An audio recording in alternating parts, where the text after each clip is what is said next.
Okay, let's see here. I'm on my lunch hour. I went and cashed a check. I've been having a really horrible last couple weeks. Like, I don't even remember last time I didn't have panic. I've been having panic every single day, a couple times a day. I've had a couple tins at work, and I go in the bathroom. Who knows what they think I'm doing, but I go in the bathroom, running cold water, breathing. My tummy hurts, so I do have to use the bathroom anyway. But really, really horrendous going home, going to bed at 8:30 at night. And usually getting up around 11 or 12. And then I try to go back to bed, toss and turn, take a Xanax, and can finally fall asleep. Been really hard, had some issues, just personal issues with my husband. It is wild and crazy.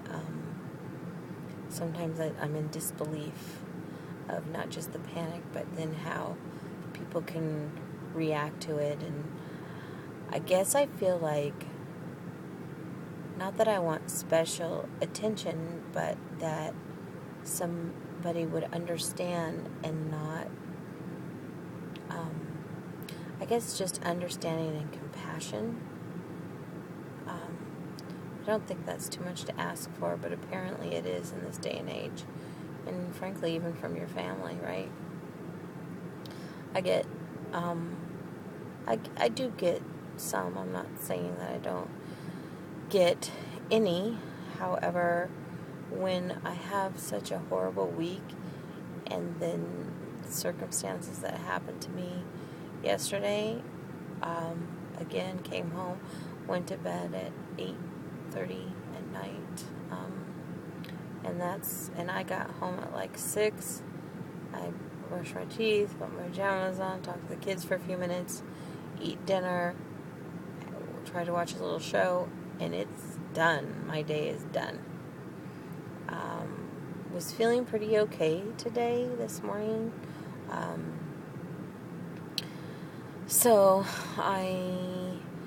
And then at the very end, right before I had to leave for lunch, I had like a ton of stuff all hit me at once. Patients checking out, patients needing treatment plans, and the doctor looking at me, and since she has ADD, she's, all over the place, and her mind goes a mile a minute, and mine can. I have the ability, and I used to be more like that, but not ADD, but more on top of things. But now that I've had panic, I tend to slow myself down and my thoughts so I can think straight and keep things straight and keep things organized and in order.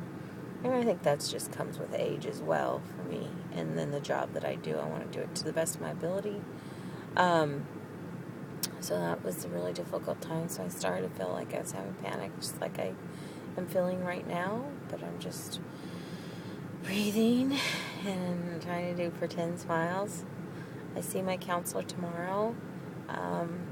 Things between my husband and I are really, really strained and really, really difficult. I don't know everything. He's got so many things going on himself. And I won't discuss his private life, but I'm discussing mine. But I feel completely unwanted. I think this is a lot of the same feelings as lots of women have. They get that. You feel unwanted, you feel unsexy. I have no energy to exercise, so I feel fat and ugly, and I'm going to start crying, and then I on and off feel sorry for my stupid self, and having to deal with this anxiety, knowing that everybody pretty much has something to deal with. Mine is anxiety and panic attacks, and it's really, really beyond my control. So much of the time it feels like. But I'm going to see the counselor tomorrow with my husband, and I'm hoping we can at least get a couple issues figured out.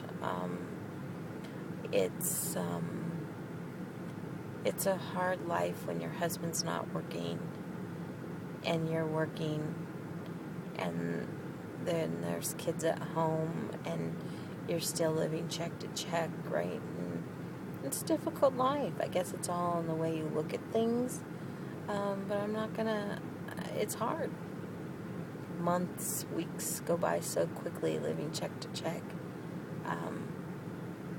It's like the middle of July and we've really been able to do nothing and go nowhere. I'm grateful we can pay our bills. Right? I'm grateful I have my phone and I can watch TV and we've got our cable paid. Still have a really difficult time paying PG&E. It's outrageous. Our electricity bill, I'm just going to say, it's like $450 for this house that we live in every month. Because this house is like from 1950s or 40s and no windows have been changed. It's completely not efficient.